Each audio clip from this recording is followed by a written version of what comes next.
tell you what, if you don't sign that contract by the end of the week, you can fuck off. What did he say? He was like, he called you a monkey.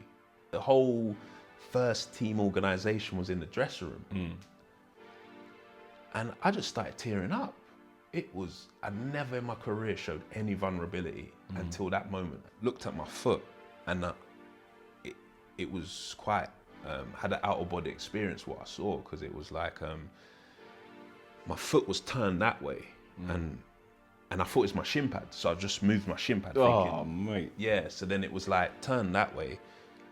And then I panicked, but it was so surreal because they were just carrying on taking their goal kick. The surgeon looked at me after the surgery. He was like, it's one of the worst ankles I've seen. Just keep believing in you. Keep digging in. You might not see the results the first time, the second time, but if you believe in the process and trust the process and have a definitive goal in mind, you will get to that goal. Right, welcome back to another episode of S-Star TV podcast and myself, Jawsy. And today, on today's episode, I have an actual real old friend of mine who, yeah, we go back a long way. He's got a good story to tell and it hasn't ended. He's still on his journey. In front of the camera right now, we have Liam Davis. What's going on? How's it going, bro? Good. Thanks. Appreciate you for, bringing me down there, getting me involved. And yeah, it's good. We haven't caught up in a while, so it'd be good to catch up. Yeah.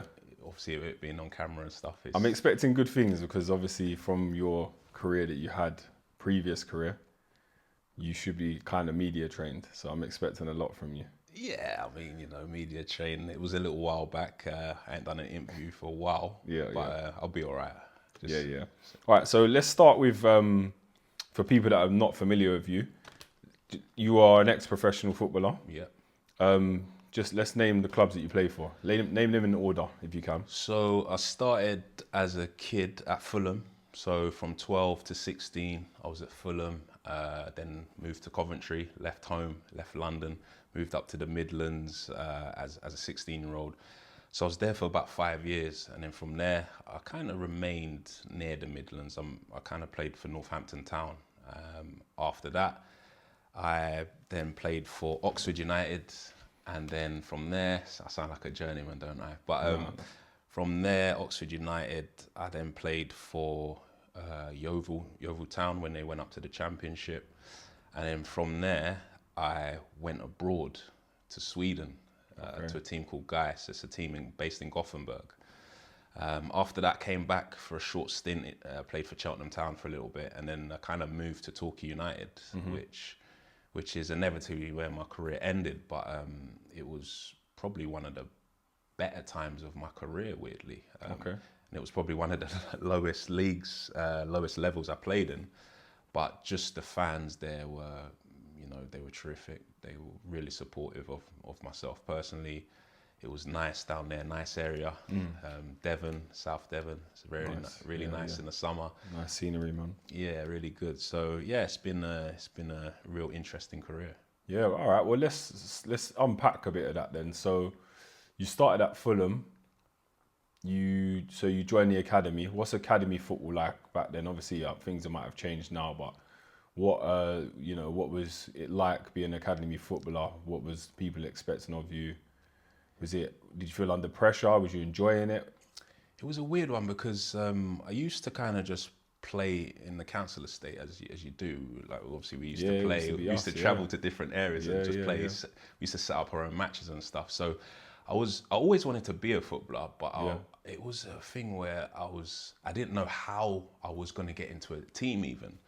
So there was a kid that lived in my block, his name was called Charlie. He was a couple years younger. So I used to play out with him, play football with him occasionally. And his dad said, you should come along to the training. Went to the training, done well, but I was a bit older than the other kids. Where was this? This was at Bolingbroke. Okay, yeah. Yeah. So, you remember Bolingbroke? Yeah, of course. But so from there, I then played for the older team at Bolingbroke, but the team wasn't great.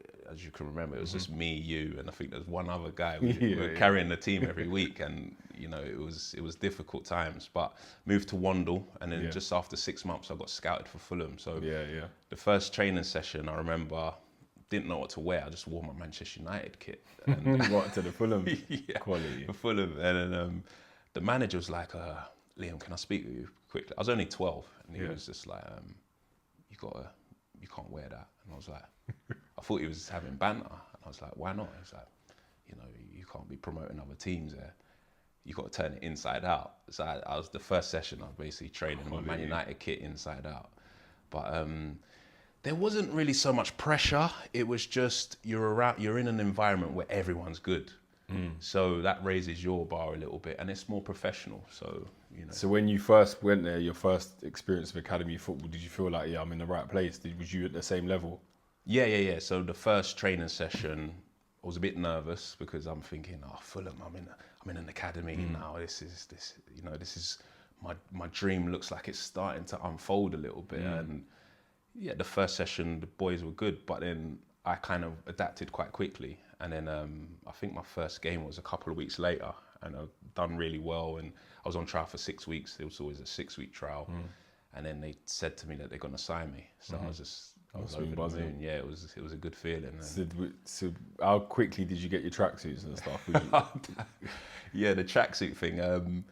They were taking long to give me the tracksuit. I'm not going to lie. So what were you training in? I was just training. Tops every week. Yeah, they gave me like the training kit, but the match day tracksuit and stuff. I was saying to the kit man, like, when am I getting my tracksuit? Like, you just wanted to feel part of the team. You know what I mean? And I think they gave me some clothing, but one jumper was a double XL or something. And I've still got shorts. No word of a lie. I've still got shorts that fit me now from what they gave me that then. So, yeah, once you get the clothing and stuff, you feel a bit like, get it for free as well. So you feel like, wow, I feel like a young footballer. So nice. From there, that's where the journey begins, and the up and down journey. So when did it start to get serious? Would you say? Does it feel serious at academy football? It is serious. You're 12 years old, and the manager's on the side. People are getting subbed. It's hard to explain because I'm trying to go back 20 odd years, but the first thing where you realize it's serious is when you're on trial. So you might have a good game, but they're not pulling you in the office and giving you a contract yet. So then your next game, it's on your conscious, like, why are they not signing me yet? You don't have such a good game. And then you start kind of thinking, like, am I even going to get signed? Am I going to make it as a footballer? Like, what do I need to do? You start putting yourself under pressure in training. And then once you do get signed, then it's another form of pressure because I need to get another contract to take me to under 13s, then under 14s. And some other kids are getting 3-year contracts. And you're like, why aren't I getting a long-term contract? But inevitably, it's just about persevering because some of the kids that got the bigger contracts, they didn't make it. So sometimes getting something too soon before it's time is not necessarily the way it needs to be. And then, right, let's fast forward then to when you got your first pro contract.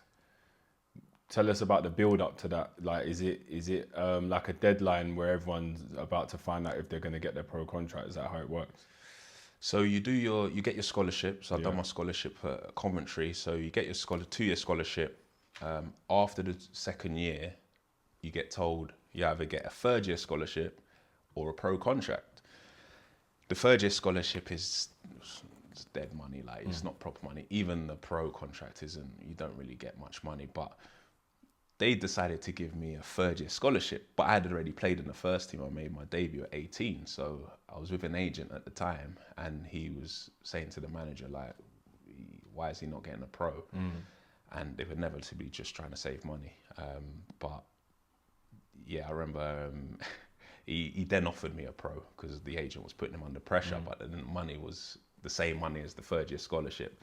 So I was taking a little while to sign. Manager was in the gym. I remember doing a bit extra in the gym.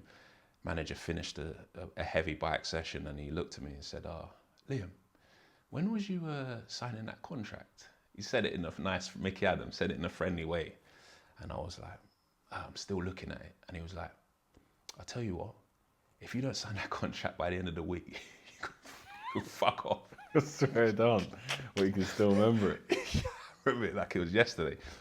And Mickey Adams, he's one of them old school he football was league old, managers. yeah, and he was like, if you don't sign it by the end of the week, he said it smiling but aggressive. He was dripping with sweat, and he was like on it, and he was like, you can F off. And by this time, I was only 18 and played 2 first team games, Yeah. substitute appearances, so I hadn't established myself. Yeah, of course. And I basically signed it by the end of the week. Pressured. And, yeah, it got pressured into it. And Did you have other options, or was you just the agents I was with were dead, so they were literally just some newbies. Is it? So they had no options. It was just, yeah. remember, I'm a kid from London, moved up Yeah, to of Coventry, course. no one knows me, not established. So it was just, you take the option. And So how was that? We're gonna stay obviously with this journey, but how was that for you as an 18-year-old man, moving from London to Cov? What was that like? well, I was 16. I was 16 when I first went up there. So you can imagine when I first went to Fulham, they were in League Two. But then by the time I left, they was in the Premier League. So by that time, we were traveling on nice coaches to games. We were getting all the kit that you wanted, free boots. It was luxury. When I then moved up to Coventry and signed, they were in the Championship, and it was like, I'm now having to clean first team's boots. We had jobs. We lived on the training ground. There was like 3 of us in some box room. Like it was almost like a form of, it sounds terrible to say this, but it was a form of like boarding school / prison for for some of the players, because it was crazy. You wake up, you go downstairs, you eat together, you go up, you get changed, you go down ready for training. After training, you do your jobs. Then the youth team coach. Right, what jobs? What do you mean, do your jobs? Yeah, so I was designated to do boots. So you get like 7 players that you have to do the boots. Some of the players had to do the kit, and some of the players had to sweep up and stuff. But back then, players would wear boots for a warm up, wear boots in the first half, and wear boots in the second half. Boots are kept in a skip over the weekend. I'm now having to clean damp boots and expected to buff them and polish them, and it was crazy. Do you feel like that did help you in any way at all? Like, was there any looking back now? Yeah, what did that teach you? Now, it just taught me a little bit of like look after things and respect and just having etiquette. Because if I didn't do that, it would be a thing of, if someone asked me to do a job that I didn't necessarily like, I'd be like, I ain't doing that. Yeah. But because I had to do it, I almost got used to the graft. It kind of taught me a little bit of a workman. To deal with that, kind of workman's mentality. So there were times I had like 15. I remember one morning, no word of a lie, I had 20 pairs of boots, because each of my players, they wore like 3 pairs of boots. And when I do a job, I try to do it the best of my ability. So the boots were getting buffed up, and they were buzzing. They were like, and then you get a little tip at Christmas. How much? This is gonna sound crazy. So the pros would give, I think the pros were giving like 50, 60 quid. Then it all goes to the kit man. So the kit man then was distributing it out between everyone. But I'm thinking like, the kit guys are getting some of the boot players' money, and I think we got like 50 quid. But about 7 of my players said, oh, I gave the kit man 100 quid for you. Did you get it? And I was like, so the kit man was eating. The kit man was eating and taking his cut and sharing it out between this guy. Probably give his wife some money as well. If she got a good present. The Christmas was nice for the kit man. But so I'm there cleaning boots Monday morning in the winter. Trust me. It was a madness. But again, it's part of the experience, isn't it? All right. So then you hit 18. Well, you got your pro contract at 18. Yeah, 18/19. So you're 18 years old. You're up in Coventry. You get your pro contract. What's life like? What are you doing? I was a bit in the of, clubs. Nah. I was literally. I was with you in a club though. No, you weren't. Don't lie, man. Because I was so focused on being a footballer, I literally wasn't going out doing nothing. I was kind of a bit like I wouldn't say goody two shoes, but I was just a professional. I was quite hard on myself, yeah. So if I weren't in the first team, we was made to feel like you're 18, you should be in the first team. Oh, is it? Even when the manager first pulled me in the office and said, Liam, you know you're in the squad tomorrow. And I was like, my heart was beating. And he was like, you know, when I was 17, I'd have had 30 first team games by then. So he almost like belittled the achievement that that's it was. mad. But who's this, Mickey Adams? Yeah, this was Mickey Adams. How do you feel about his managerial style? Do you rate it or not? I liked it, but the problem is for me, I was 18 in a squad full of, average age was 32. And the 32 Is this when you play with like Richard Shaw and play with people like that? Shawsey, Robert Page, like Yeah. all these kind of guys. So I'm a fresh-faced 18-year-old coming in the dressing room, and these guys are old 32-year-olds. They weren't even. Oh, is it? They weren't even young 30. They were old for like wife and kids and mortgages, and it was madness. And I'm just an 18-year-old. So during the training, if you're doing certain skills and stuff, they're kicking, they're lifting you off your feet. Do you know what I'm saying? And yeah, Liam, go and get that kit in, go and get the balls in. And obviously I'm from London, so I was a little bit cheeky. And then, you know, they try and put you in your place and stuff. So it was a tough environment. But Mickey Adams' managing skills, I found it good, but he was bit paranoid. Some of the players would say, like, you know, he I don't know. What do you mean? I think if we lost the game, he'd think people would be talking behind his back to the media about certain things that are happening and stuff like that. But I just remember vividly one of the players said, oh, he's paranoid, man, he's paranoid. But he was quite a harsh, he was an authoritarian manager, you know. So even if he was, you know, there was 35-year-olds, he'll still treat them like they're kids if he had to. Fair enough. He's the manager. Iron fist. Yeah, there's ways of different ways of managing people, you know. So at that time at Coventry, who was the top player wise you was playing with? I think there's a player called Gary McSheffrey. Yeah. He later on went on to Birmingham and stuff. him, Yeah, he was sick. He was probably about 5-6 years older than me, but he was down to earth. He was a local boy, so he knew when you see the young players coming up into the first team, he was quite encouraging for us and stuff. And who else was there, man? There's a guy called Patrick Sufo. I remember that. Cameroonian international. He looked after me as well. Okay. And Kalou Fadiga, he used to play for Bolton and Senegal. Yeah. He was different, great. His knees were gone, but some of the stuff he was doing in training, you realised, okay, you can see this is why these men are international players, because it was just dictating. Like he could see things a few seconds before some of the other players, and yeah, it was just the levels were high. Even though he basically was on one knee, you could still see. So then you went. How many appearances did you make for Coventry? Do you remember? I think it wasn't more than 20. It wasn't more than 20. So then where did you go after that? So after that, I then went to Northampton. So Coventry was a difficult one, a tough one to crack, because in my time from 16 to 21, there was 6 managers. So every time I got near the first team, the manager would get sacked and a new manager come in. They're not playing kids. They can't risk you'd have to break into the first team again and new manager come in. So yeah, it was quite challenging. But I went to Northampton from Coventry.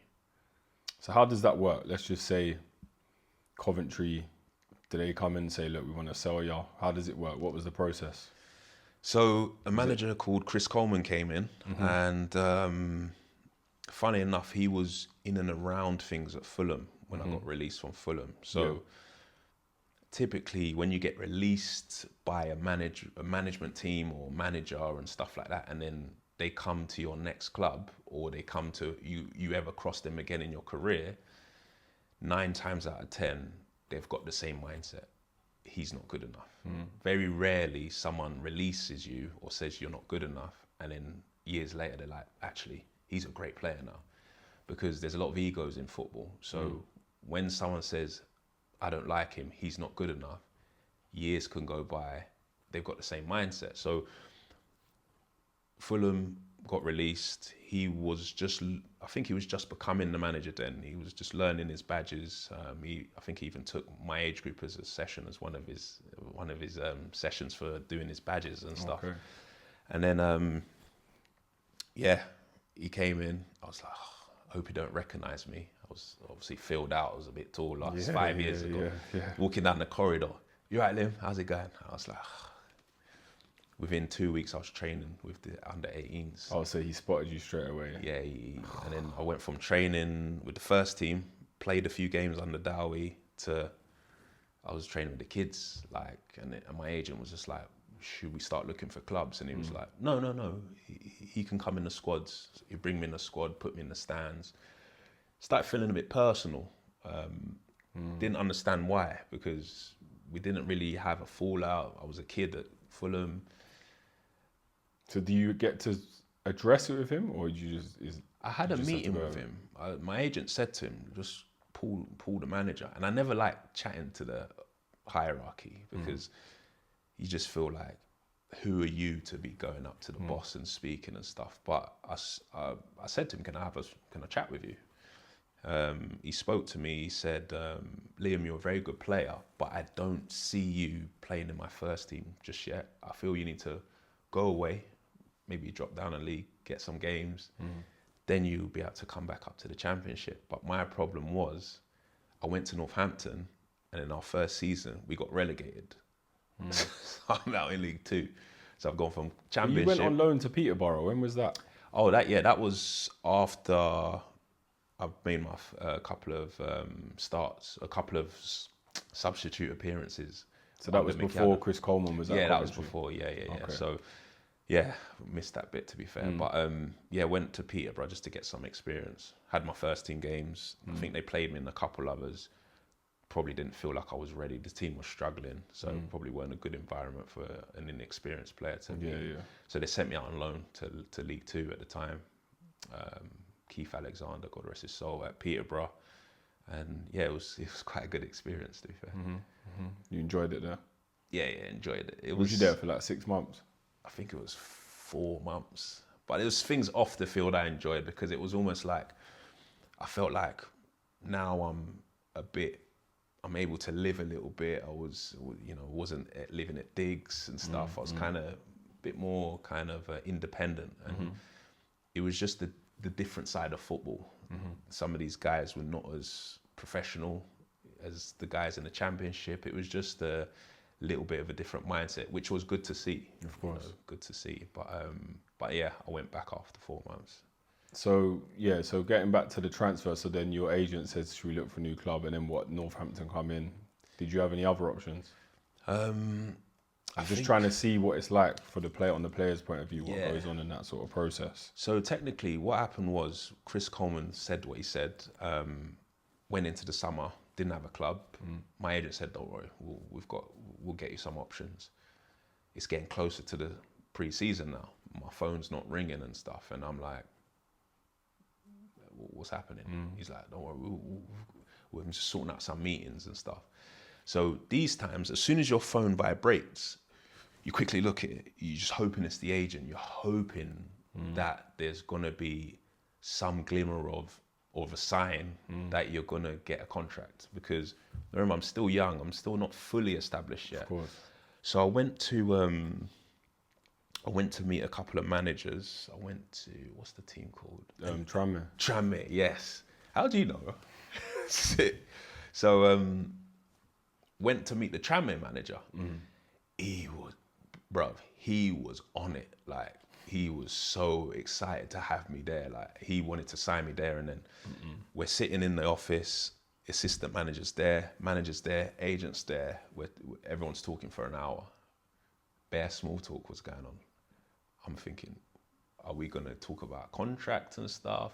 No one wanted to say, so here's the contract. So what money does he want? It was just small talk. But we travelled up, it took us 4 hours. I'm half asleep, and I'm just like looking at my agent like, are they going to discuss the contract? Offered a good contract, but I didn't want to move up to Liverpool, man. Like, you got to think, I've gone from London to Coventry, Liverpool. I'm kind of still a London boy. like, Family Guy and stuff. So I didn't go there. I went to Northampton. Northampton was a bit closer. I liked the manager, Stuart Gray, at the time. He was there. He was building a young team, hungry team, and yeah, chose to go there. But then we got relegated in the first season. How does that make you feel when you get relegated? Was it really? Do the players actually care? Yeah, Obviously, I know like there's clauses and stuff as well, so that can affect you in terms of money and things like that, contracts. But do you care? Do players really care? Like, does it hurt them when they get relegated or when they lose a game? it's a good question. And the reason why I stayed with Torquay when they got relegated years later was because of how I felt at Northampton. So I had a 2-year contract. We got relegated away at Ellen Road. It was horrible, man. They ripped us to shreds, and we needed to win. And there was a team that What was that in League One? that was League One, yeah. Yeah, And because I remember that was Mill and Leeds win the thing that same season. yeah, We knocked them out the playoffs that season. Yeah, they had a good team, a very good team. It was packed Ellen Road, hostile environment. yeah. We need the win. There's a team that was playing Brighton at the time, and they were supposed to lose. So we thought they're gonna lose. I think if we got a draw or something, or we would have definitely stayed up. But we needed the other team to lose. Didn't happen. Players just jumped ship. The ones that are out of contract, they weren't thinking, I'm gonna help this team get back up. They just bounced. Had enough. Yeah. Yeah, they just thought. And then we were kind of left with a weakened team in League Two, and then you just ended up being in League Two for quite some time. And I just left there after a couple seasons. Went to Oxford. Into Oxford. Yeah. Yeah, Chris What's Wilder. Oxford like? Because it seems like the infrastructure there is quite good. Oxford was good. Nice big stadium, yeah, I was gonna Kassam say. Stadium. Yeah. Manager Chris Wilder, obviously see him in the Premier League. He's done well for himself. He was very. Did he manage at Northampton as well, Chris Wilder? Yeah, he then went to Northampton Yeah, I a few thought he years did, after. yeah. He's very meticulous. He's one of the better managers I've played for. Okay. I played very. Was good he playing you football as a under him. wing back five? He was playing me in. Yeah, Because he done that no, at Sheffield left United. back. That's how he got them up, didn't you? Yeah, so it was a left back position, but he just used to say, "Liam, bomb on, Yeah. get the ball, do your thing. Like I just need you back defending, but I want you to attack as well." So he would prepare you meticulously for games. He would properly prepare you. He'd line you up, small little 5x5 box. He'd get the bib or ball, throw you the ball. It's like, Liam. He'd know the player, who you're playing against. So he'd literally tell you everything about the player. Liam, that winger's going to be doing this, that, and the other. I want you to get the ball, drive. I want you to make runs inside. Like he would just tell you everything. So you're so well prepared for the games that when the game starts, you're not thinking too much. Yeah. So then, so you done Oxford and then was then Torquay after that, and that's where you finished up. No, Oxford went Yeovil. Yeovil, Yeah, Yeovil. Actually went on trial to Birmingham City when Lee Clark was there. So after I left Oxford, one of the chief scouts that was at Oxford said to the Birmingham manager, like, if you need a left back, this guy's quite good. Went on trial to Birmingham, bro. Imagine I'm just turning up at Birmingham City training ground after being at Oxford, like proper championship players. Done well. They invited me to pre-season in Ireland. Done well again. It seemed like they were going to sign me. Agent said, they want to offer a deal, and they didn't hear nothing. I was like to the agent, "What's happening?" He was like, "It's weird. They've not really said anything." How does that make you feel? It just makes you feel like people are just mucking you around. Like it's like you're a commodity. Like you might be the guy they want to sign, but then someone else becomes available, and it's like, actually, sorry, mate, we don't need you anymore. Yeah. Or the agent might have asked for more money, not telling me. Oh, and he wouldn't tell you. Seriously, But it's a real cutthroat business, though, isn't it? Like you know that from the academy days when you'd see players one week and then they're not there the next week. yeah, you can imagine. You get offered a deal. Here's the deal. The agent then takes the deal. Let's just say the deal's let's say £500 a week, just for numbers examples. Liam, the club are offering you 300 quid a week. I could get you to 350. Boom. Yes, I'll take 350. Then it goes to the club and says, look, I can get him to sign 350, but I want X, Y, and Z lump sum. So the club haven't lost any money because they were going to pay the 500 anyway. But the player then loses out. And I get it's a business, agents got to make money. But sometimes an agent's greed could affect the player's career, could affect the player going to certain clubs. And that's when I think football becomes a bit problematic. That's then. Now, I don't know how the setup is. But So do you feel like that was your last chance to get back playing in the Championship? That was your last and best chance, would you say, after leaving Coventry? Because actually, you was in there with Yeovil, was it? Did you go out with Yeovil? But then that's where Yeovil came about.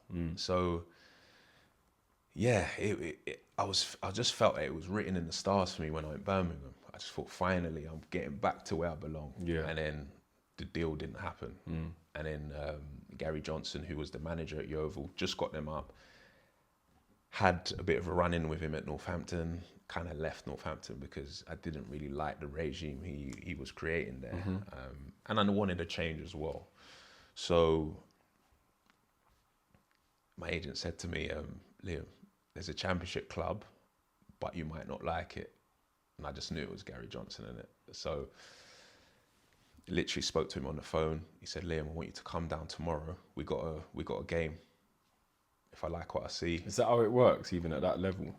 Because I might get a call on Saturday night saying, look, we need a player tomorrow. We've only got 10 players.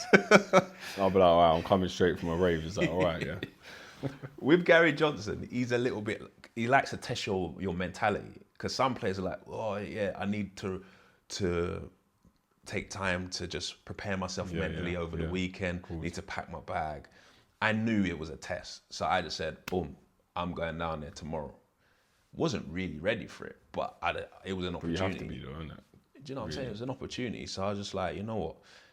You're just chilling at home? Yeah, just chilling waiting. at home, and then you got a call. Oh yeah, look, do you want to come play tomorrow? And you're like, okay, cool. That's what the agent. Remember the agent? He was like, Liam, we've got this option, and Does this happen within 24 hours though? Like literally, you get the call, and then tomorrow you're at the game. Yeah, this scenario, it was too quick. It was just like morning. I spoke to Gary. He said he wants to chat to you later on this afternoon. You know, he wants you to chat about what happened at Northampton and blah, blah, blah. Spoke with him, turned up there. Man United kit on. I said Man United kit on. Turned up with Man United. I had a trackie by that time. But so I turned up and I was quite fit from the Birmingham pre-season. Okay. Because so when I've turned up, I'm just running up and down. He likes athletes, running up and down, doing well on the ball. At the end of the game, he was like, "Do you want to come back on the coach?" And I was like, "That's mad." So what? You might have just sent home, just played for a professional club. All right, mate. See you later. Yeah. That's what happens to some people, bro. We're like, when you're a footballer, you're like a commodity, bro. Yeah, that's crazy. You're not even like you're just a name on a sheet. If you're injured, all right, we'll bring someone else in. If you're not playing well, sorry, mate. That was it. So it was almost like he will add to our team. Do you want to come back on the coach? And I was like, yeah, of course I do. Went back on the coach, stayed overnight. In the morning, he's offering me a year. Where? Just some dead hotel, bro. It was just a little, it was Yeovil. Yeovil, like people don't know where that is, bro. So it was, it was just.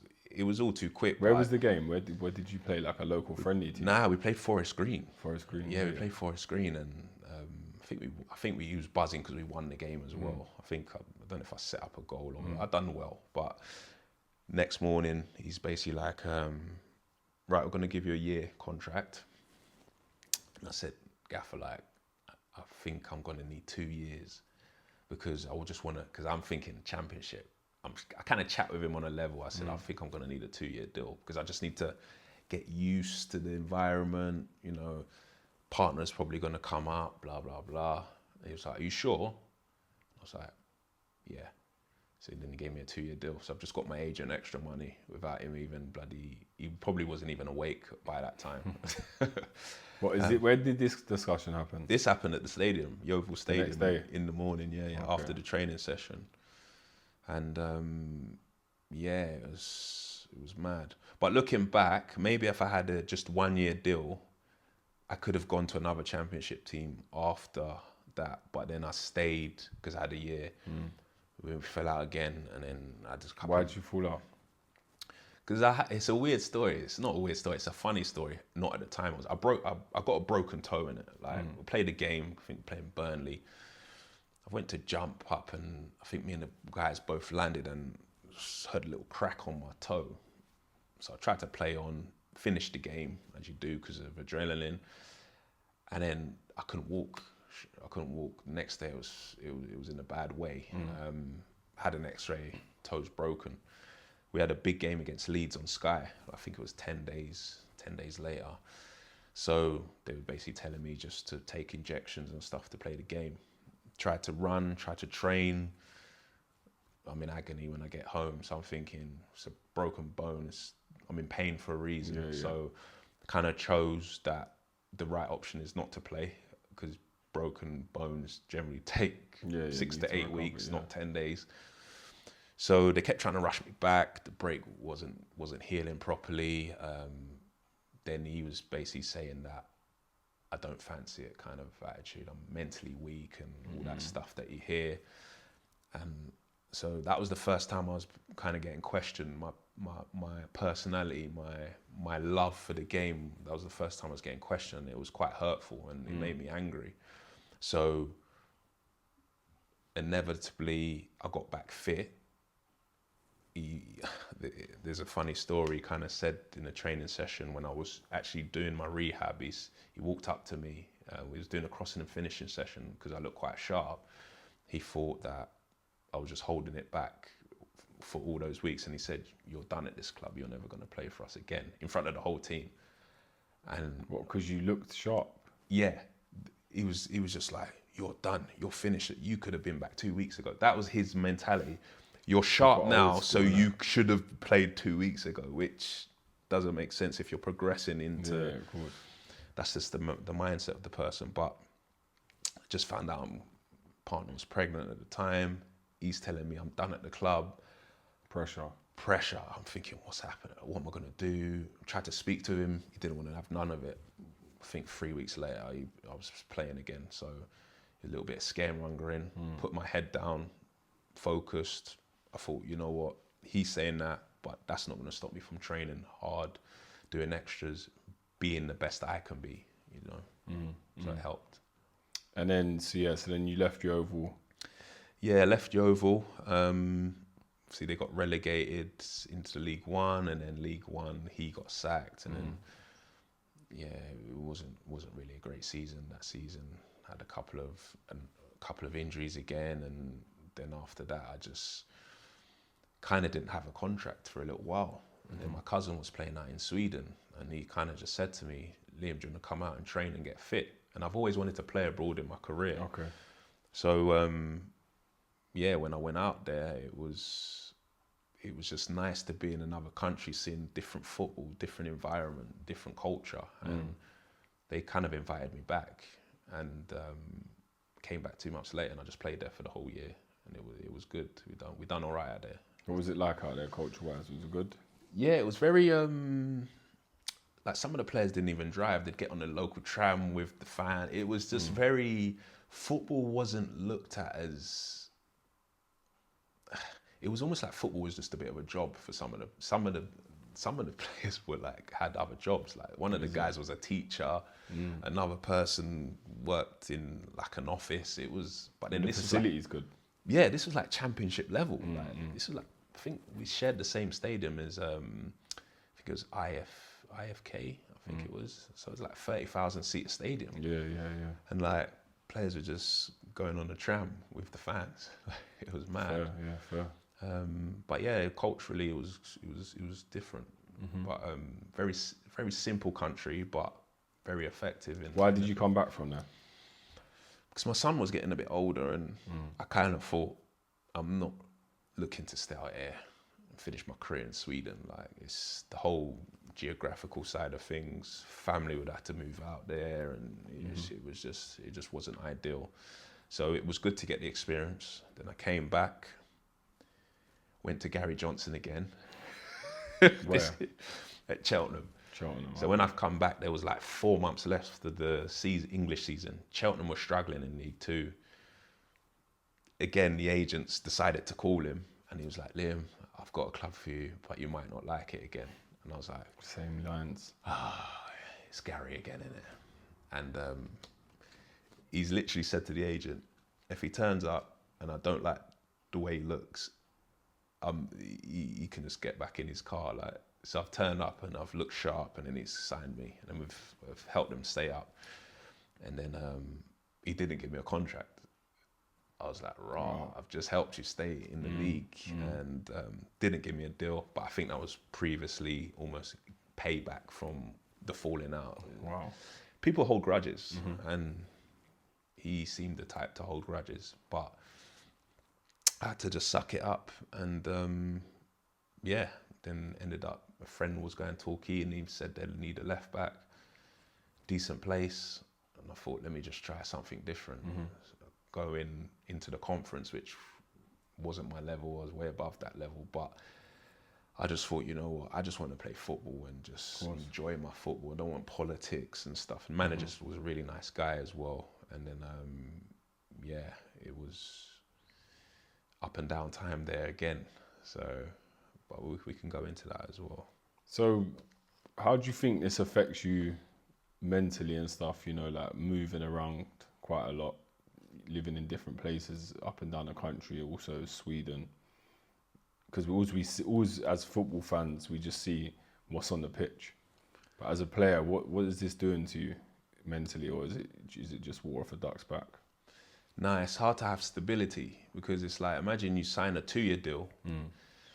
You have if you got money, you buy a house there, or you're renting, and then the contract finishes, and then it's like, you're in an area where you don't need to be now, because your employment's now not, you ain't got no employment anymore. So people think it's, you're on loads of money. I mean, the elite 300 grand a week guys, they're nice, but when you're lower down, it's like a job still. It's like, your people working in some normal jobs might be getting paid some more than some League Two footballers and stuff. So it's a lot of pressure. And if you've got family and kids to feed, and then a new manager comes in that doesn't like you, your contract, your livelihood is now at stake. So moving around, it is there's a lot of pressure.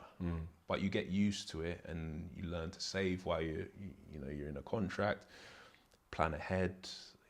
If you can kind of get a vibe if a manager's not going to keep you versus if he is going to keep you.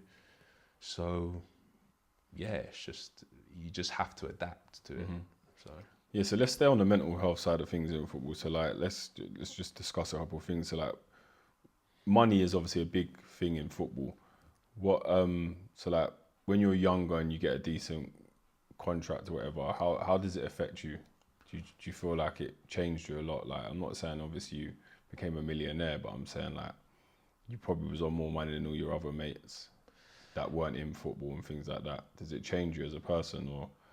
I don't think, because my mum raised me just to like be wise with your money. Do you know what I mean? I wasn't buying name brand this and name brand that. I was just saving up, to be fair. And if I needed trainers, or at 16 to 18, you're just buying tracksuits and trainers. Like you wasn't really going clubbing at that age. So it was just pretty much saving and stuff like that. And when you do say to your guys, when you're a bit older, maybe 19, 20, let's go out to eat here, or go out to a club and you want to get a table, or whatever it is, then you realise, they can't afford it. Like, And what's that like?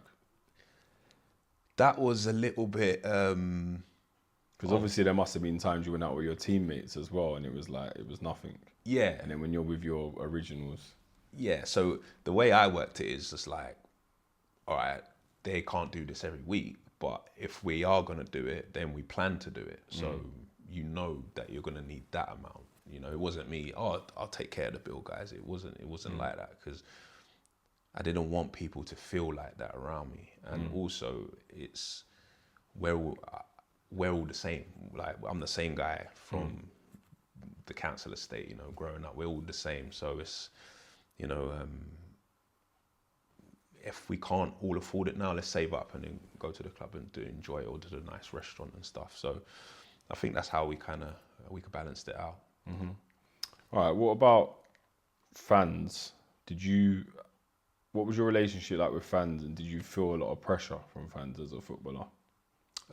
It's because obviously it's different from, you know, if you go up the Premiership, maybe Championship, you know, it's a lot more. Everyone's got an opinion. But when you're in the lower league, it's probably just your fan base that's got an opinion. So it's a bit more personal, kind of, in a way as well. Yeah, Is there did you have any incidences that really tested you mentally or got you down mentally? When we played Millwall, you lot gave me a hard time, but nah. That was I me. think it was you in the stand. It was me. Calling me Leading rude it. names and that.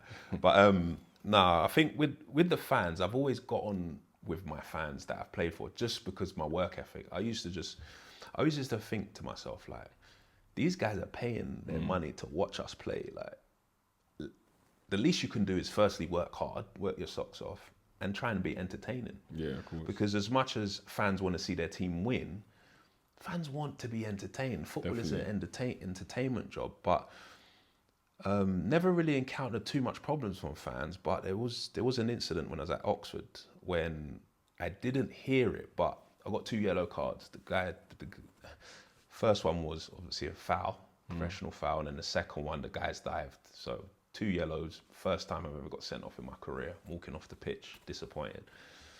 On the Monday morning, the chairman's said, Liam, can I speak with you? I was like, yeah.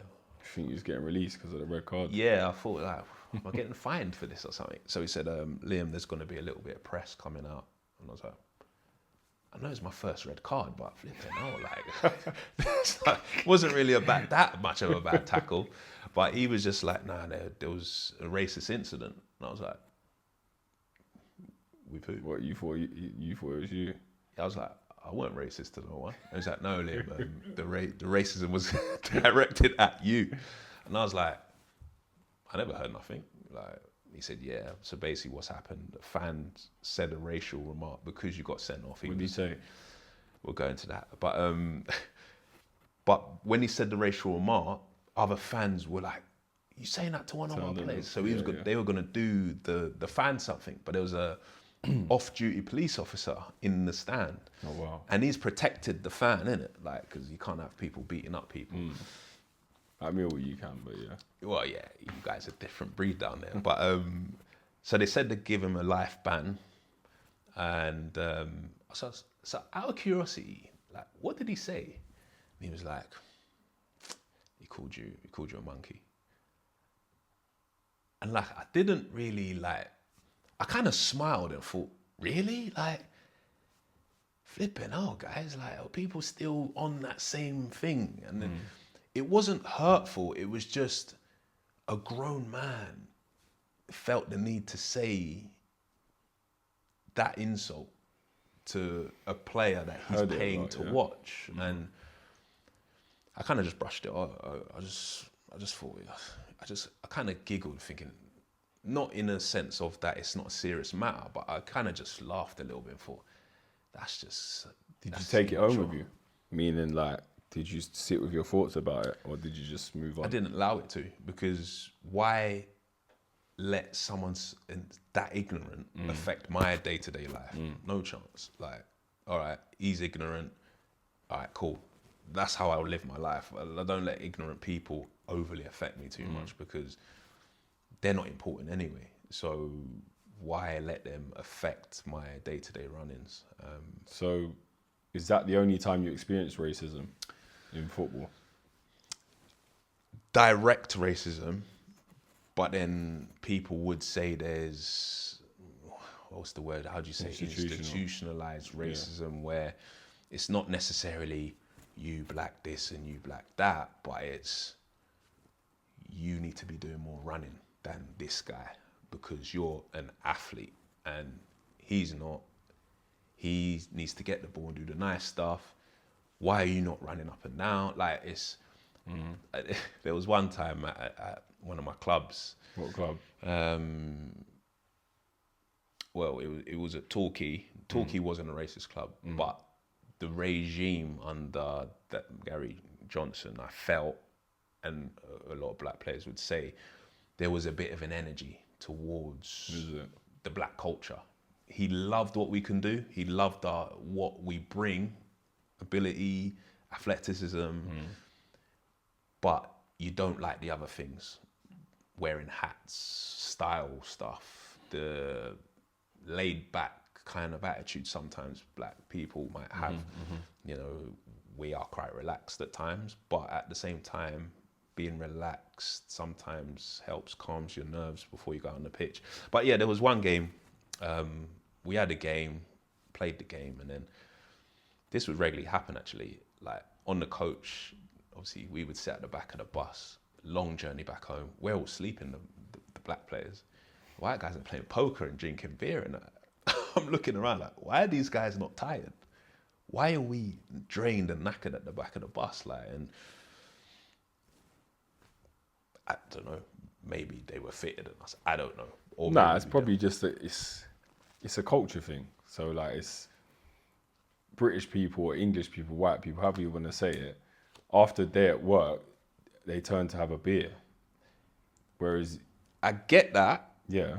However, after a game, if you've got energy to be laughing and joking for a 5-hour coach but is that journey, not the beer kicking in? It could have been. So then you're tired, so you have the beer, and then the beer keeps you going and keeps you going. If I had a beer, the beer would make me more tired. If you have one beer, if you have 2 or 3 beers, which they might have been having, then you get past that stage and you carry on. That could have been. That wasn't necessarily the racism side of thing. The racism side of thing was when it was a thing of when we're losing the game at half time,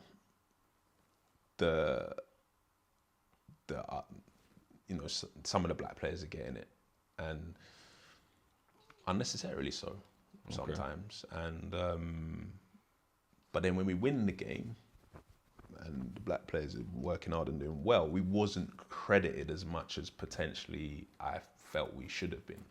But it wasn't woe is me. We got on with it. I got on with it. Yeah. You see it and you just think, all right, cool. Like, this sounds mad, but it's quite nice, or not nice. It's good to hear that, and it sounds mad that you only experience racism once directly. I know that sounds mad. yeah. But, you know, football, people think everyone's racist. You know, you was playing at Millwall, you was playing at Leeds, you was playing at, probably played against Cardiff. All these clubs, you know, they all have like, people think there's racism constantly. So the fact that you're aware of and you've experienced it once, I think is good. There was times in games you'd hear something. I'm sure, like, I can't remember where it was, but I remember hearing something and I was like, did I just hear that? And I kind of looked at other people, but the game's going on. So when you're a professional, bro, you ain't got time to be... There's times there's times I'll go to get the throw in, like, and the fans will throw the ball back and go, Davis, you're shit. Hey. And then I just put a thumbs up. It's almost pantomime. Yeah. Have you ever had a direct, like, has someone ever triggered you in the stand? Said anything that's like made you react?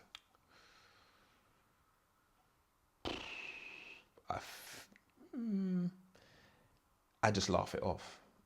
Like, I remember I was at Mill, actually. I think I was chatting to Bailey. We was just warming up on the side, and it's like, Davis, you ugly cunt. And then I just looked and laughed, bro. Like, it's just funny.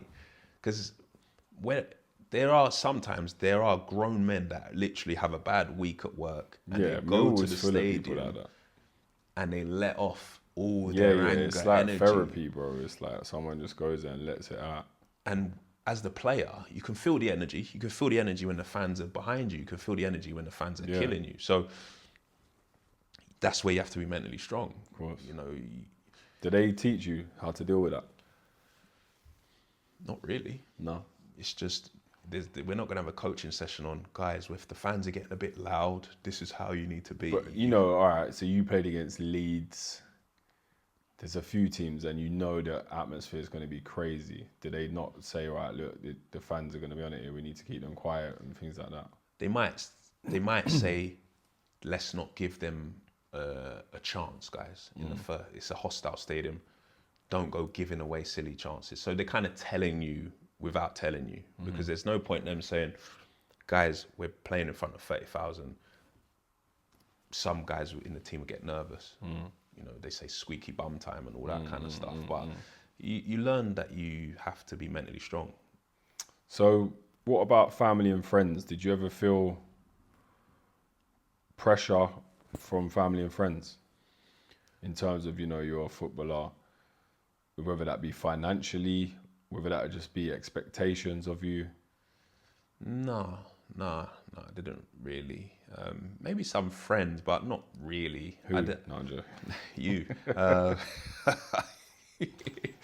Nah, family was just always proud. You know, I always felt like I want to do more for them, but they were just proud. Like, and they didn't always come to see me play. You know, they couldn't always get to games, but when they did come and see me play, they was always filled with pride, and that just made me obviously work that little bit hard. I always used to get nervous when like my mum used to come, and I used to get a bit nervous. But yeah, it was good. But no, not really any pressure from anyone. And then what about like yourself, like personal goals in terms of your career?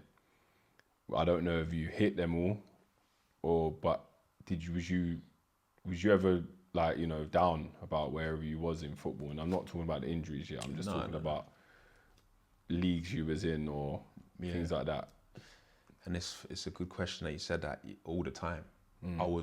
From when I was at the championship and I was going down, I spent the whole time trying to get up, trying to get to a better club, I was not even focusing on winning the matches, playing well. I was just focused on busting the gut to get a move, busting the gut. I was watching other people get moves and I was like, why have I not got a move yet? I was just watching everything else, but I didn't know at that time just focus on trying to win.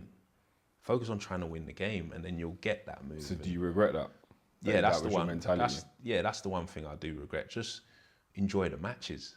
Like I'd have a good match, but then I'm still moaning. Because me as a football fan, if I hear, I don't know, let me think of a Millwall player.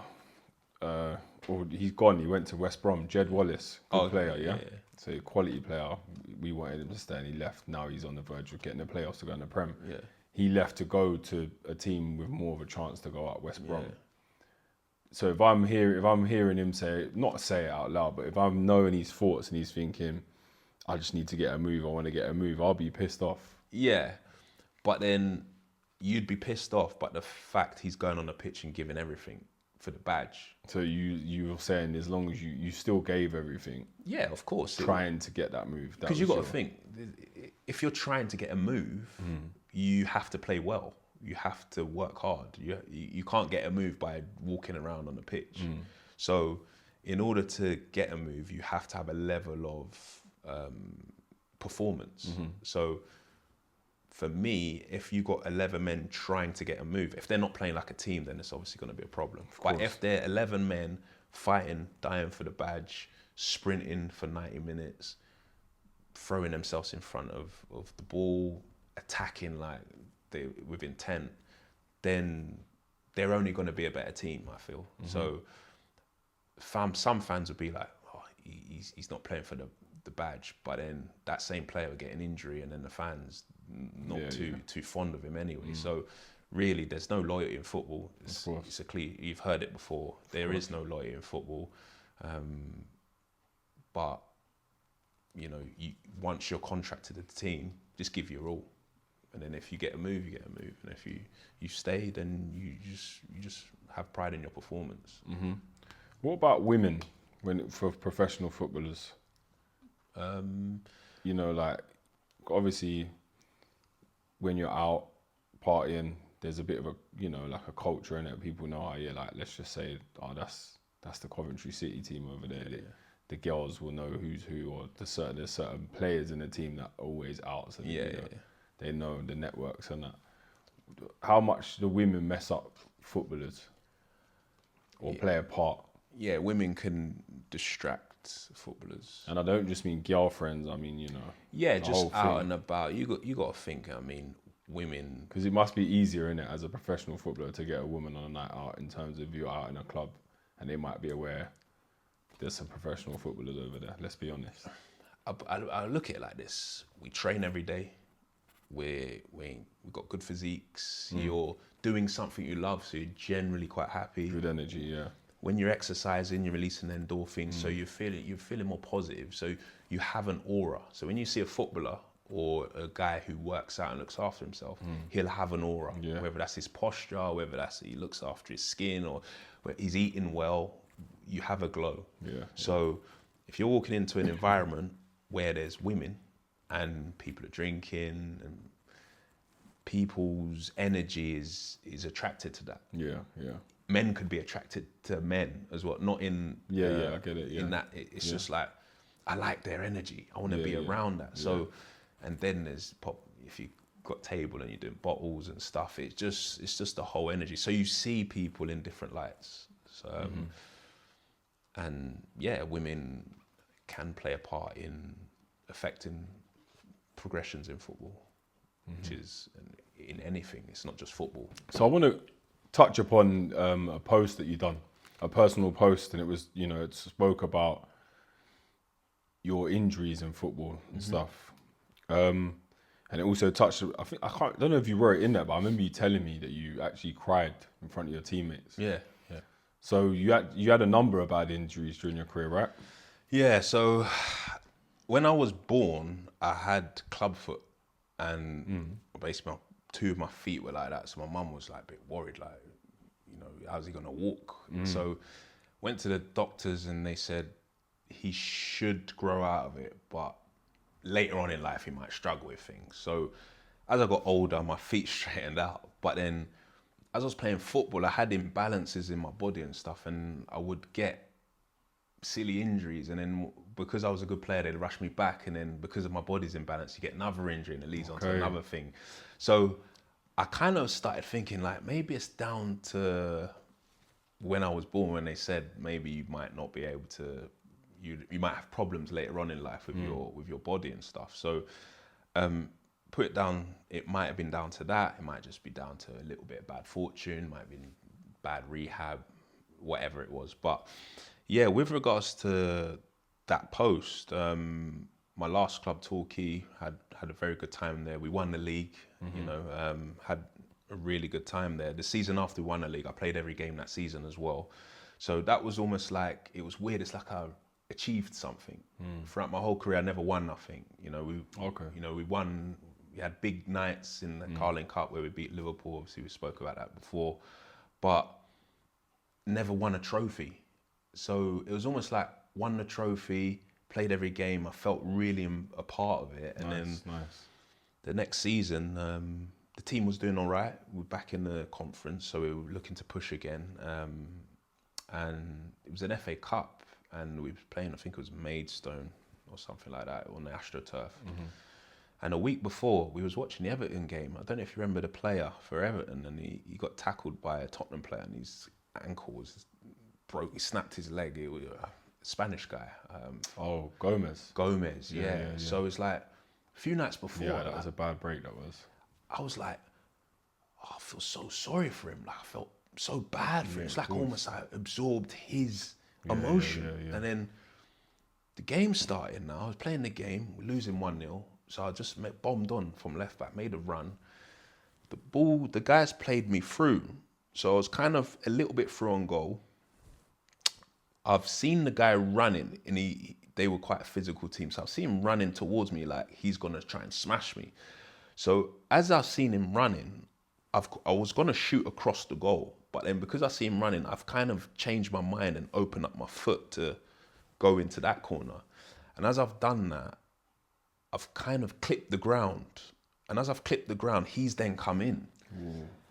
And then my foot turned that way. And I kind of heard like a kind of It was mad. And then I was like, what the hell was that? And then I kind of just was like, looked at my foot, and it was quite had an out of body experience what I saw, because it was like my foot was turned that way, and I thought it was my shin pad, so I just moved my shin pad, Oh, thinking, mate. yeah. So then it was like turned that way, and then I panicked, but it was so surreal because they were just carrying on taking their goal kick. No one come up to me. The ref, it was such an out of body experience. I was looking, it was like for 10 minutes I was looking around. I was like, why is no one coming over to me? Like, I almost went into that child thing of no one cares about me. It was weird. And then I get a bit upset talking about it because it's still in my head now. But So how long was that period though? it was probably 15 seconds. But it felt like a long time. And then I've tried to move my own foot with just like move my foot like you do, just like that. Couldn't move it. So I'm like, my foot, this something's broken. It looked like deformed. So I've grabbed my foot and I've just cracked it back in. Just, if you've ever dislocated a body part, your natural thing is just to put it back into position. But it wasn't. Was it dislocated? It was fractured and probably dislocated as well. Because the way you meant to do that to a fracture. Probably not. But the surgeon did say, because I corrected it straight after, if I would have left it, it would have swelled up in that bit. I would probably need emergency surgery that night. So I've kind of cracked it back in. Then the pain kicks in. But because I'm not screaming and punching the floor, the physio's coming on. It's like, Liam, what happened? I said, my foot was facing that way. He didn't believe me because I'm not presenting as a guy that's just had that type of problem. Why? Are you in shock? The pain hadn't really kicked in. And I think I was annoyed as well because what I saw, I knew this is going to be a problematic injury. So I was just angry at the problem. And I knew in a few hours I'm going to be in agony. So he's telling me, he's asking me, can I play on? He actually said to me, can you play on? Yeah, because he's not seen what you've seen. And I looked at him and said, actually, can I play on? Maybe he doesn't hear what I just said. Maybe I can play on. Like, it was dumb. I've tried to stand up, fell on him. Like, I couldn't put no weight on the ankle. He's doing that. Guys coming on with stretcher and all that. And the stretcher incident was funny as well because you get in some of the stewards who are not, let's say, the most fittest people in the world. They're trying to pick me up. They almost dropped me off the stretcher because I'm heavier than they thought I was going to be. Became a meme. Bruv, when they're carrying me, one of the big guys behind me, I have to say heavy breathing, bruv. He was so out of breath carrying me. Not what you need at that point either. And because it was Maidstone, I'm going around the outside of the pitch, through the fans, on the stretcher, past the burger stand. Around. It was just abstract, man. Get in the dressing room, looked at the ankle. I was like, what was it looking at like that at that point? It was just looking like the bone had just swollen up, but it hadn't swelled up properly then. It was after I showered. So they're not seeing how bad it really is at this point. No, no one's... just be a sprained ankle to them, innit? I think the chairman, he come to the dressing room. I think people saw, when you're watching a football match and someone twists up their leg, there's some people in the stadium that that see it. And even there's a story, I think it was about a year later, I saw a fan in the town centre. He was like, when I saw that, Liam, I said to my mate, like, he ain't coming back from that. Like, the guy actually said that to me because he saw everything. Oh yeah, but so they didn't capture it on camera or nothing. He saw the foot. Do you think that's good that they didn't catch it on camera for you? Yeah, I mean, they caught it on camera, but they didn't catch the camera was like bird's eye view, so it just looked like a bit of a collision. Do you know but I mean, mentally for you, would you even really want to be having a good angle of that available, really? Because that would make me feel keep sick. Looking back on as well, like, do you know what I mean? Because I remember vividly the looking down and it's surreal. It's hard to explain, man. When you see your body, it's like you're detached from your body. You're like, my body is deformed. And not only that, like, I'm just trying to put myself in your shoes a little bit. I don't know, it's like me doing something to my arm and hand, meaning I can't do my job anymore. Yeah, yeah. So not only is it a break, it's something that's about to end your career. Yeah, and not knowing at the time that it's going to end my career. I mean, I had surgery. The surgeon botched me up a bit. There's that story as well. But it was the fact that when you see these footballers get injured and they're punching the floor and they're angry and some of them cry, it's not because they're necessarily in agony at the time. It's because the rehab journey is so hard that you've got, if it's a long-term injury, you see people do their cruciates, they're out for a year. That the mental strength you need to come back from a big injury is harder than training. Did you see that clip of Tyrone Mings' right leg? So he's just done his ACL, isn't he? He done his ACL last. So he's done his other ACL. Nah. So, okay. But he's in rehab. Yeah. And they show him on that machine. Skinny. Yeah, I've seen. And his right leg is just so skinny compared to his left still? leg. Because I saw something months ago. I don't know if that's old footage, but I saw it the other day. It's crazy. So as soon as the surgeon cuts you open, all your muscle just disintegrates. Like, it just literally just.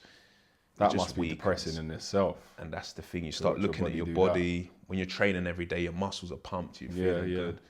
Have surgery. You're in cast. You're on crutches. You're looking at it was. They had to put a plate in my ankle. And so mentally, where does that leave you? And what's that journey like between? Because how long was it after till you decided, okay, I need to retire. I'm not going to come back from this. It was probably about 18 months. So I literally gave everything. I gave my, you know me from football. Yeah, of course. I've played football since we were 5-6 years old. So I gave my all. And I said to myself, if I can't come back from this, it's not to do with my heart, it's to do with physiological reasons. Physical, and it was peaks and troughs. Cast goes on, you're in agony with the pressure in your ankle. Cast comes off, you start rehabbing, learning how to walk again, start running. I've got a plate in my ankle.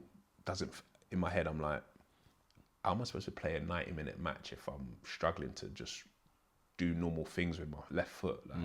Surgeons telling me, keep going on, you're doing well, crack on, take these drugs just to ease the pain.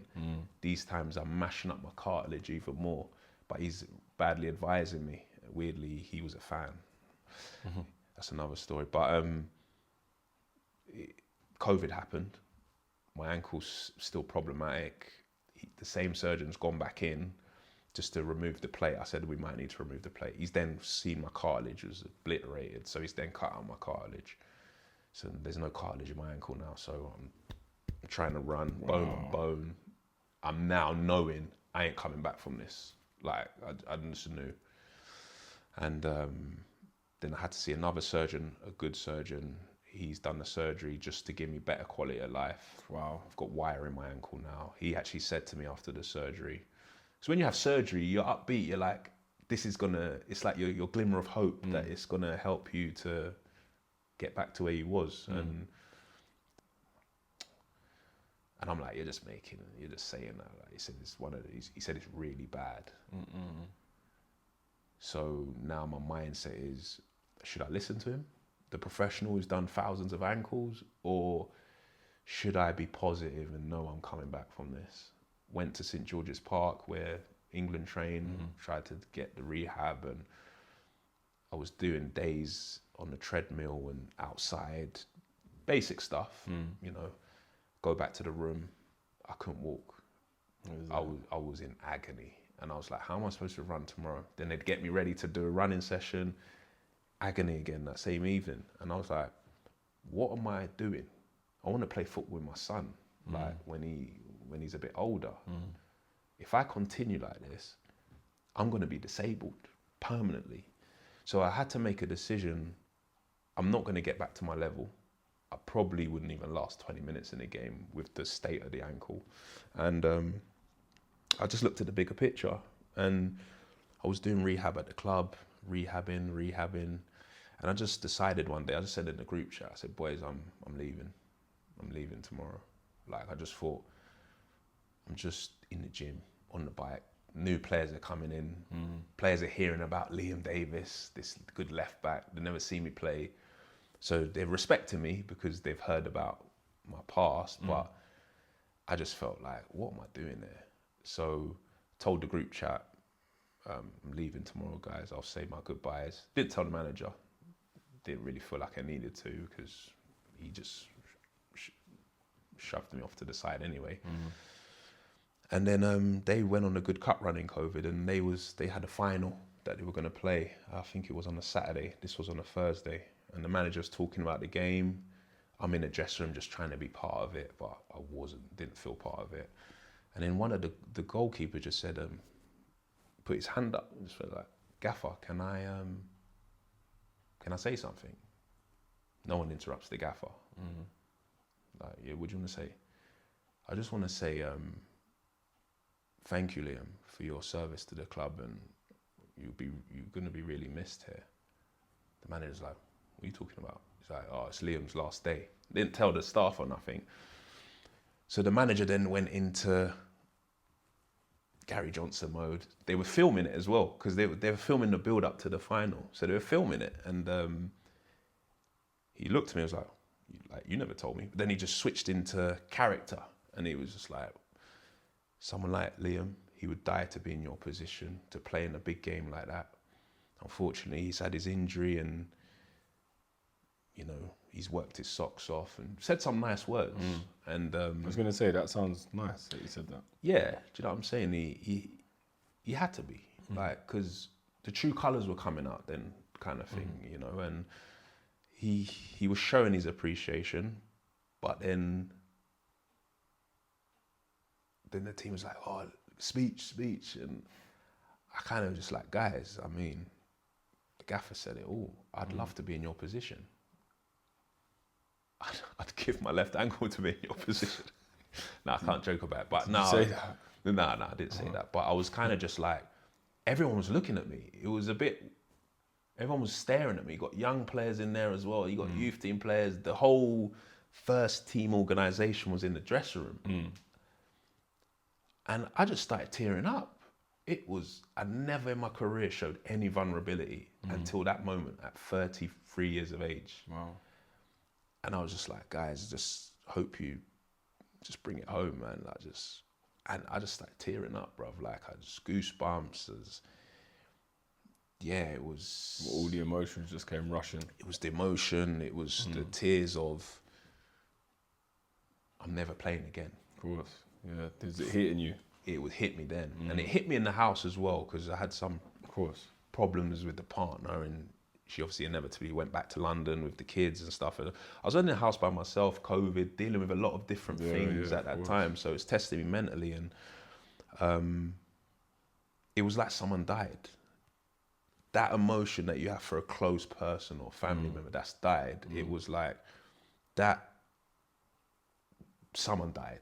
Something died. There is a saying when someone says like, oh, a part of me died that time, and it was maybe that's what happened with I remember being in the house. This was before that moment, and I was looking at the pictures on the wall, me playing football. I've had action pictures in my house, just like affirmation, but good to see you when you've done something in your career and stuff. And I was looking at the picture and I was like, I would love to be that moment again and run without being in agony. I'd love to be not in pain. And I was just saying, it's never going to happen again. It's never going to happen. Well, you just devoted 20 years to that, to football as well. Yeah. You know, that's a long time. And it was, I lived my dream. So I had a good run. So I had to be grateful. Obviously they say be grateful, which I was, but I was just sad that I literally done everything to get back, and I couldn't get back. And that's when the emotional side started, and that's when I just got emotional in front of the team. And they all came round me, man, and gave me some love and that, which was nice. Nice. But then I just thought, okay, that's dead now. Now I need to focus on what I need to do post-football, because didn't really have nothing planned. That I was supposed to be playing for another 4 or 5 years. And so it was, right, we need to start focusing now on the next pattern of play, essentially. And yeah, that's when. So then how long between retiring and then managing to mentally get in the place where you was ready to then start moving forward in life in a new direction? So did it take you a while? So when I was at home, because of COVID, I had to go to the gym at 7 a.m. I couldn't mix around other people. They was all taking COVID tests and doing whatever. So they didn't really know where I was or what I was doing. So they didn't want me around the team. The manager was very cautious like that. So when I was getting back home, I started watching YouTube, as people do. I started thinking, what do I like? Do I like property? Do I like fitness? Do I like different things? So I started coming with different ideas, and firstly was thinking about property. Done some property courses and stuff like that. So I was kind of like trying to force a transition. Started thinking about fitness. Started thinking about, I've struggled mentally with certain things. Maybe other footballers are struggling with certain things. Started thinking about a website for footballers. Then I started thinking about doing my coaching badges.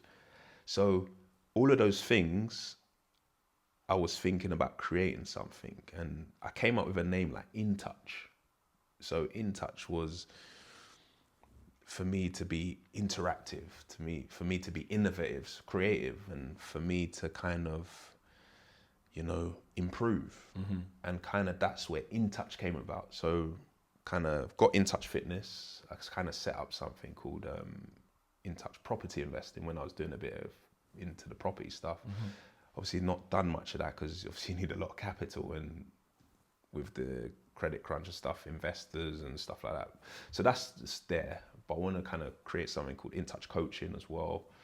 And then In Touch, there'll be an In Touch thing for footballers to help people that may have been dealing with injuries. But that's an idea that I've not fully refined yet. But an idea can trigger a process. Of course. So so then you adapt to your new lifestyle, which should we go into what you're doing now? Yeah, we can, yeah. So the In Touch Fitness is that like your main output at the moment?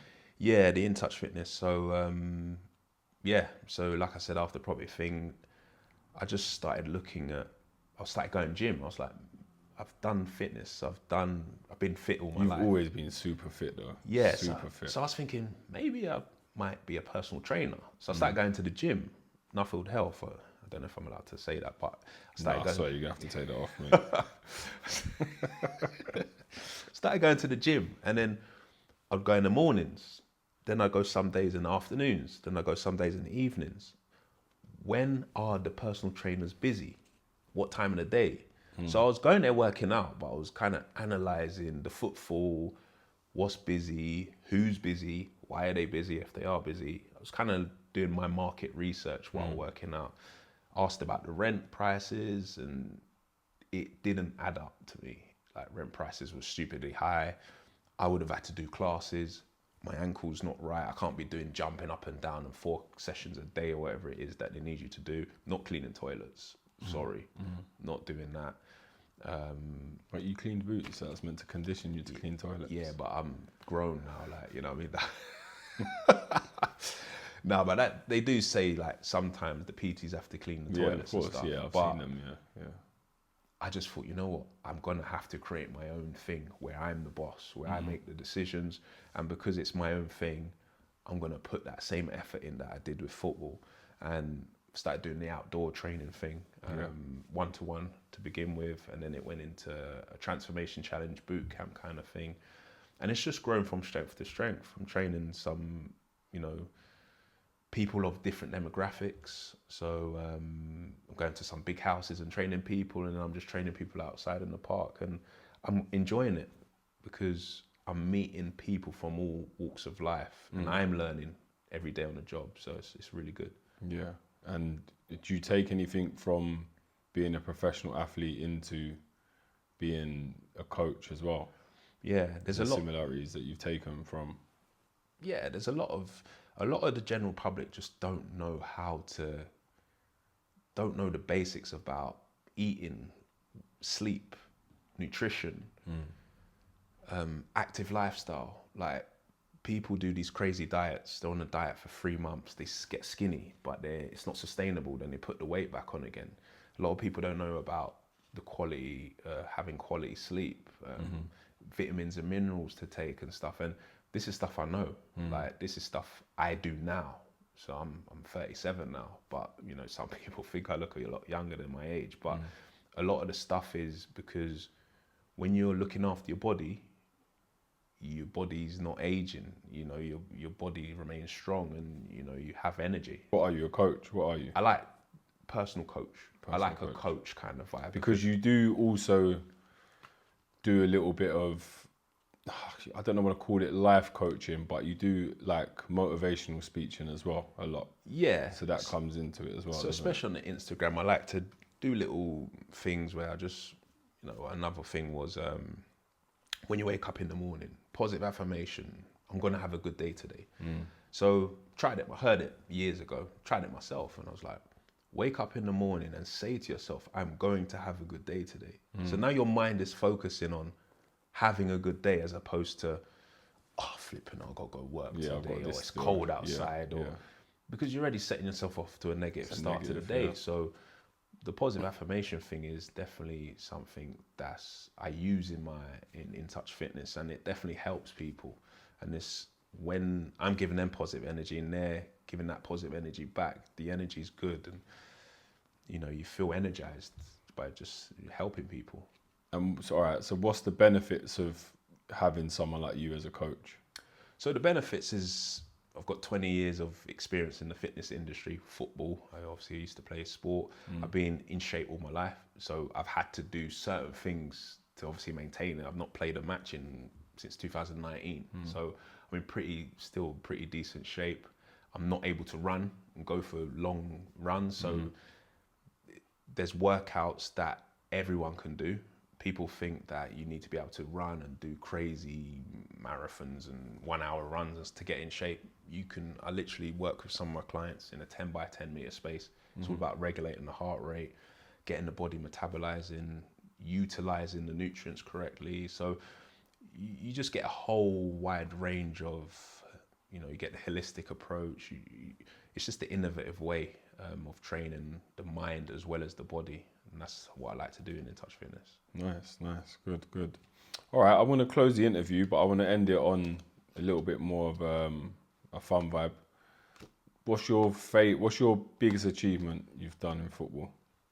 What's the one you look to and you think, oh yeah, I'm happy I've done that, or that's the one I like to tell people about?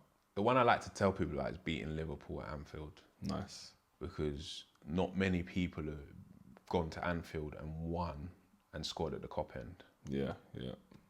But it's a big achievement. It was years ago now, man. It was a long time ago. Listen, it's still Liverpool. It's still the Cop End. That ain't changed. It was the Roy Hodgson era. So some Liverpool fans will say, but we were dead then. But at the same time, there was Premier League quality out on the pitch. Gerrard weren't playing. Suarez weren't playing. But we done well that night. Yeah, and of course. It went to penalties, and we could have even beat them in normal time. But they threw everything at it and got the goal that took it to extra time, that took it to penalties. And I scored the third penalty. And then, Abdul Osman, he scored the winning penalty. Nice. We celebrated like we won the cup. Whoa, that is a cup final for you. So that's good. Yeah, it was good. Best player you played with? Not at the time, but he was really good. But the one that's gone on to do the greatest things is Carl Walker. He was at Northampton when Stuart Gray was the manager. He was on one wing back. I was the other wing back. He was a couple years younger, but after that he left, went to Sheffield United, Tottenham, Villa, and then rest is history for him. He was probably the best player playing with. Okay. Worst manager? Oof. Gary Hours. Gary Hours. Okay. Sorry, Gary. You're miserable. But he was just miserable. It was like, I think even the fans. Where was you? Where was this? That was at Torquay. Torquay, okay. Like, the guy was miserable, just a miserable man. And if he sees this, I'm being honest.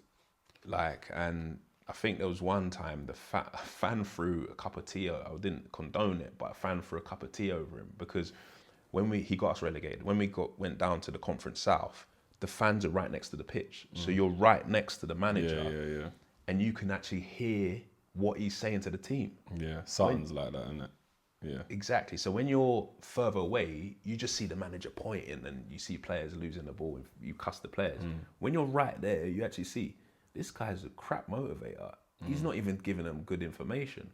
So I think the fan just threw tea at him, which is terrible. But yeah, he wasn't the best.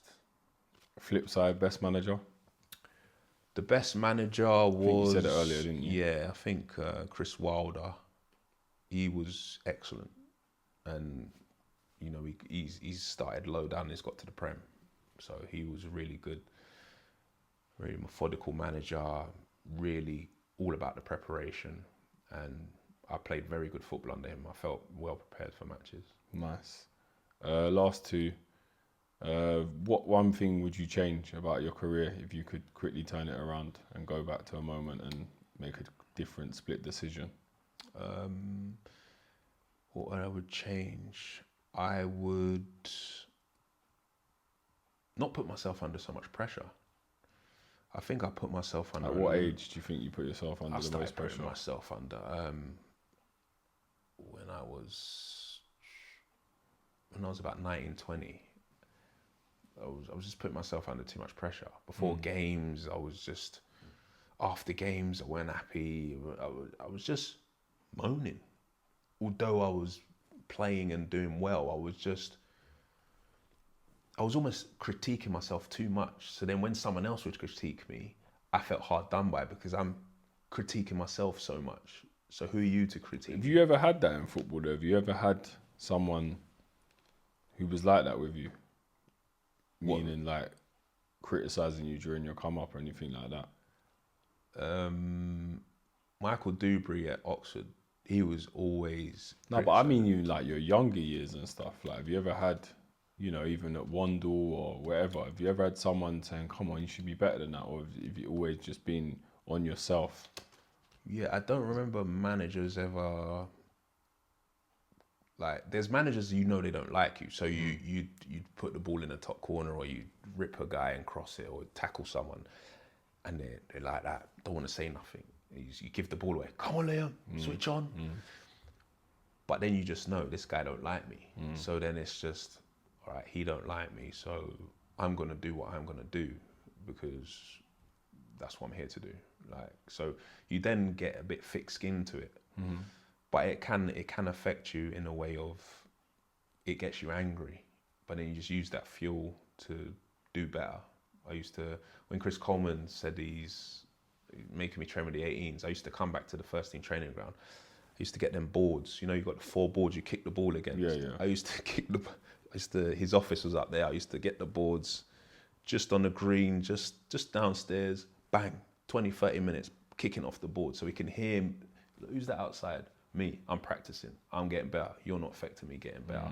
Nice. So then that's what I'm teaching my son now. Like my son, he's decent at football, but his mindset is gonna be more advanced than it was when I was 9 because of the information I'm giving him. Yeah. So I'm glad I went through those experiences so I can teach him.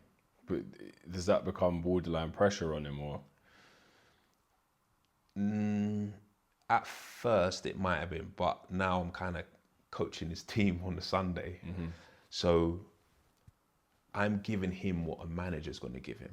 So I'll praise him, but I'm hard on him. And I say to him at the end of the game, I say, Leo, you're going to get different types of managers. One manager's going to praise you and big you up. The next manager's going to be kicking you out the backside and not happy with anything you're doing. Yeah. How are you going to adapt your game to balance that? So I'm trying to teach him these education lessons now. So I think it should put him in good stead. Nice. All right, let's close it on this then, as Mr. Motivator over there gives these speeches on Instagram. Give my viewers one line to close the interview. So yeah, I just one line to close the interview. So I just would like to say that obviously thank you for if you got this far in the podcast. Something motivational. Something So motivational. just keep believing in you. Keep digging in. You might not see the results the first time, the second time, but if you believe in the process and trust the process and have a definitive goal in mind, you will get to that goal. Even if you fall short a little bit, you'll be way ahead than you would have been if you didn't start. So yeah, just keep digging in, keep pushing, because it's a tough journey out there towards any form of success. So keep going. Lovely. Thank you. Liam, thanks for coming through. Cool, Appreciate bro. it. It's always good to What catch we you had now. 26 years of friendship. Longer than that. Longer. Bro. I swear, Yeah, we sorry. met when it was like 6 or 7. 20, yeah. It's like 30 years, mate. Oh, you're telling them my ages now. Yeah, no, it's about 28 years, I think. I Yeah. met you in year 4 or 5 when Yeah, I but came how- back. yeah. When I came back to primary. Oh, okay, primary yeah, school. yeah. But year 4 or 5 says, yeah, it's been a long spell, mate. Yeah, but thank you for coming down. Yeah, no problem. Man. It's always a And keep an pleasure. eye on his journey in touch fitness. You'll be able to, the links will be everywhere, and you'll see the where to follow on the socials. And yeah, man, thanks a lot again. Cool, bro. And yeah, look forward to seeing the rest of your journey. Nice, bro. Appreciate it. Make sure you subscribe, like, comment, and yeah, look out for the next interview.